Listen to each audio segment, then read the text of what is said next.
So then, the Cypriot Parliament is now due to vote on the proposed cuts on Wednesday at about 1600 GMT. But for now, let's get some perspective, shall we, on the levy with the United Kingdom Independence Party MEP Nigel Farage. Mr Farage, evening to you. Every bailout, of course, comes with strings attached. It's never easy. But can Cyprus afford the price the EU set here?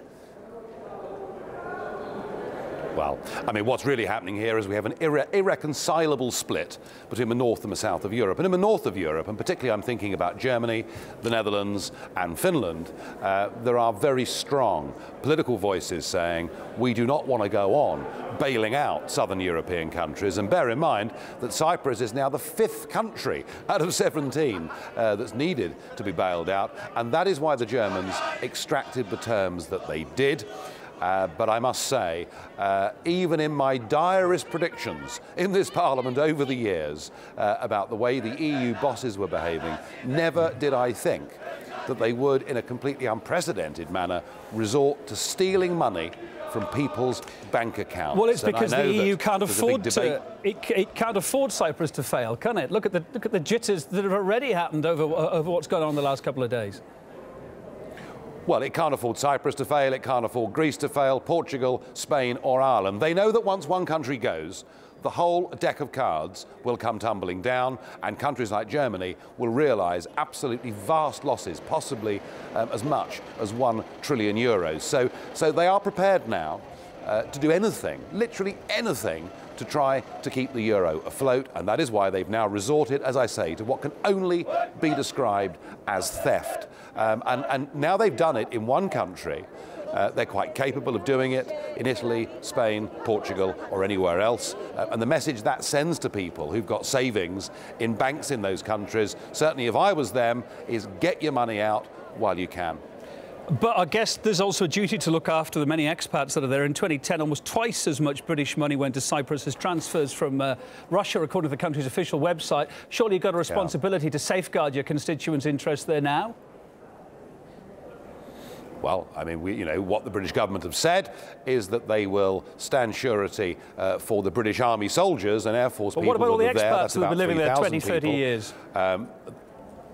The government have had nothing to say on that subject whatsoever. And what the government ought to do is to help the British people living down there, mostly pensioners, but what the British government needs to do is to say to the hundreds of thousands of Brits that are living in southern Spain, for goodness sake, get your money out of that country and have a monthly transfer to pay your bills. And that is what I'd like to see the Chancellor George Osborne do in his budget statement tomorrow in the House of Commons. What sort of message is this sending to foreign investors? I mean, essentially, they're being taxed to cure a crisis that they had no part in causing, aren't they? Yeah. Don't invest in the Eurozone. Do not invest anywhere in the Eurozone. You've got to be mad to do so because it's now run by people who don't respect democracy, who don't respect the rule of law, who don't respect the basic principles upon which Western civilization is supposed to be based. They are propping up a Eurozone which in the end is going to collapse in disastrous failure, and they are prepared to do anything to do so. I think that this decision, this German-dominated and led decision, is the worst decision we've seen so far in this whole Eurozone crisis. And focusing back in on Cyprus, then it's completely dependent on its banking industry to survive. If it's forced to accept these taxes, it's going to leave its reputation in tatters and its livelihood in tatters, isn't it?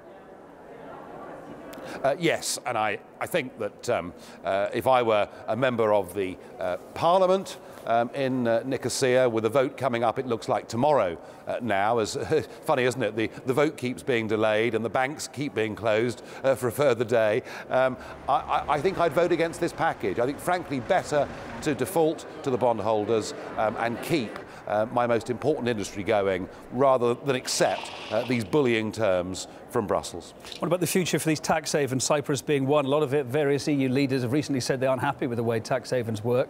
Do you think you'll see some change soon now?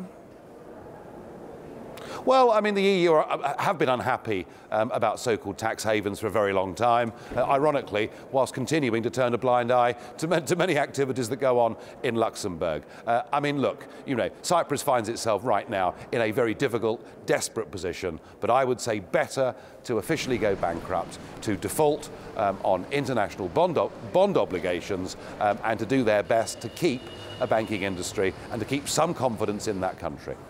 Nigel Farage, MEP for the United Kingdom Independence Party, thank you for your time tonight.